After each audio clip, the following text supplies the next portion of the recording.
हिंदू धर्म में पर्व और त्योहारों की उपयोगिता। हिंदू धर्म में पर्व और धार्मिक त्योहारों का इतना बाहुल्य है कि उनके लिए जनता में 7 बार और 9 त्योहार की कहावत प्रचलित हो गई है। यदि खोज और विचार करके देखा जाए तो इस कहावत में कुछ भी अतिशयोक्ति नहीं है। हिंदू धर्म में वास्तव में प्रत्येक तिथि और बार को पर्व माना गया है और उसे मनाने के लिए विशेष धार्मिक विधान भी बतलाया है। इनके सिवाय देवताओं, अवतारों, महापुरुषों की स्मृति अथवा जयंती के लिए भी त्योहार नियम किए गए हैं। कुछ अन्य पर्व जैसे संक्रांति, ग्रहण, कुंभ आदि आकाश स्थित ग्रहों के योग और उनसे पृथ्वी पर पड़ने वाले शुभाशुभ प्रभाव को दृष्टिगोचर रखकर मनाए जाते हैं। ये पर्व या त्योहार किसी भी श्रेणी के क्यों न हो और इनका बाह्य रूप कैसा भी क्यों न हो, उनको स्थापित करने में हमारे पूर्वजों का मुख्य उद्देश्य यही था कि सर्वसाधारण में धार्मिकता, सामाजिकता और परोपकार आदि की भावनाएं बढ़ें तथा लोगों की प्रवृत्ति भौतिकता की तरफ से आध्यात्मिकता की ओर हो। भारतीय संस्कृति का एक मुख्य लक्षण अंतर्मुख होना है। बाहरी चीजें चाहे कितनी भी चमक दमक वाली और आकर्षण जान पड़ें, पर उनके द्वारा मनुष्य की आत्मा का विकास नहीं हो सकता। उल्टा वे मनुष्य के विचारों को परमार्थ से स्वार्थ की तरफ प्रेरित करने वाली ही होती हैं। इसलिए भारतीय ऋषि मुनियों ने लोगों को यथाशक्ति अधिक से अधिक समय धार्मिक कृत्यों, धर्मोत्सवों, धार्मिक विधि विधानों में लगाने की व्यवस्था की है, जिससे वे जीवन के वास्तविक लक्ष्य को याद करते हुए सन्मार्ग पर स्थिर रहें। धर्म और आध्यात्मिकता के भावों की वृद्धि के साथ ही धार्मिक और सामाजिक त्योहारों का एक दूसरा बड़ा उद्देश्य सामूहिकता की वृद्धि करना भी है। मानव जीवन की सफलता के लिए जहां व्यक्तिगत उन्नति और सत्प्रवृत्तियों को ग्रहण करने की आवश्यकता है, वहां समाज संगठन को सुदृढ़ बनाना और पारस्परिक सहयोग के द्वारा सामाजिक हित की बड़ी योजनाओं की पूर्ति करना भी अत्यावश्यक है। इसके लिए लोगों में पारस्परिक एकता, भाईचारे की मनोवृत्ति का उत्पन्न होना आवश्यक है।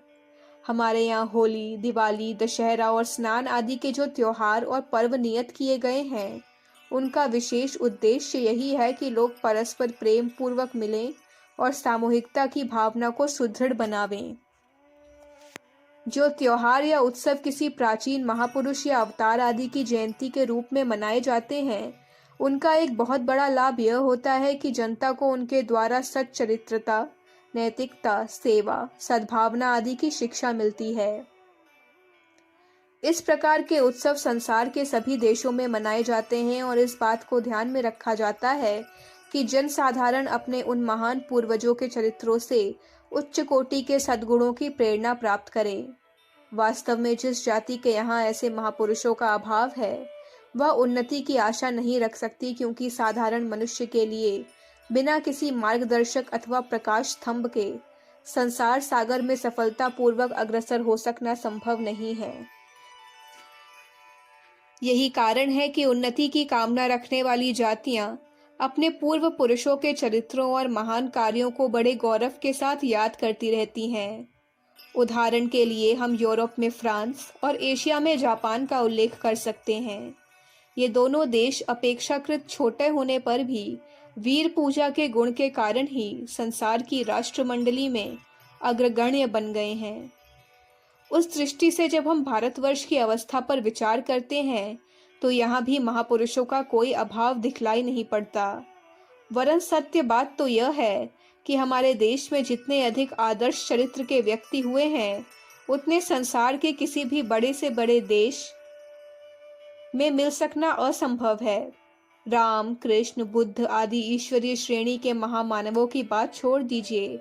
हमारे जितने भी मुनि, ऋषि, नरेश, संत आदि हुए, वे भी सभी आदर्श जीवन बिताने वाले महापुरुष थे और उनमें से प्रत्येक का जीवन हमारे लिए अनुकरणीय है। हिंदुओं के अधिकांश त्योहारों का ऐसे ही किसी न किसी दैवी विभूति से संबंध है और इस कारण वे हमारे लिए हर प्रकार से शिक्षाप्रद और कल्याणकारी मार्ग के प्रदर्शक हैं। पर खेद का विषय है कि जिस प्रकार हिंदू समाज के संगठन में अन्य अनेक प्रकार की विकृतियां उत्पन्न हो गई हैं, उसी प्रकार इन पर्वों और त्योहारों के स्वरूप में भी बड़ा अंतर पड़ गया है। लोग उनके मूल उद्देश्य और वास्तविक नियमों को तो भूल गए हैं और स्वार्थी अथवा अशिक्षित लोगों के द्वारा बीच में पैदा की गई रूढ़ियों की लकीरों को ही पीट रहे हैं। इतना ही नहीं, कितने ही हीन चरित्र के अथवा दुर्व्यसनी लोगों ने तो इन त्योहारों में अनेकों हानिकारक और गंदी बातें शामिल कर दी हैं और उनकी निगाह में वे ही सार रूप होती हैं। उदाहरण के लिए अनेक जुएबाज दिवाली की राह बड़े शौक से देखते रहते हैं और उसके आने पर एक दिन, घंटे 2 घंटे के लिए नहीं, जितना संभव हो सकता है 10-10, 20-20 दिन तक जुए का बाजार गर्म रखते हैं। इसी प्रकार होली के अवसर पर गुंडा और बदमाश श्रेणी के लोग तरह तरह के उपद्रव मचाने और भले आदमियों को तंग करने के मौके ढूंढते रहते हैं। वे जानबूझकर दूसरों की वस्तुओं को नष्ट करते हैं और हर किसी को बेइज्जत करने की कोशिश करते रहते हैं। जहां होली सामूहिकता की भावना को बढ़ाने वाला हमारा सबसे प्रमुख त्योहार था, वहां ऐसे नीच लोग उसे वैमनस्य और झगड़े फसाद का कारण बना देते हैं। अब समय बदल रहा है और हिंदू जाति सावधान होकर अपनी त्रुटियों को दूर करके अपने संगठन को सुदृढ़ बनाने की कोशिश कर रही है। ऐसे अवसर पर त्योहारों और पर्वों पर ध्यान देना उसके सर्वप्रथम कर्तव्यों में से एक है, क्योंकि जैसा हम आरंभ में कह चुके हैं, पर्व और त्योहार जातीय चरित्र को सुधारने तथा साधारण मनुष्यों को सामाजिक कर्तव्यों की शिक्षा देने के सबसे सुगम और स्वाभाविक साधन हैं। अभी तक बहुत बड़े जनसमूह की उन पर आस्था और श्रद्धा है।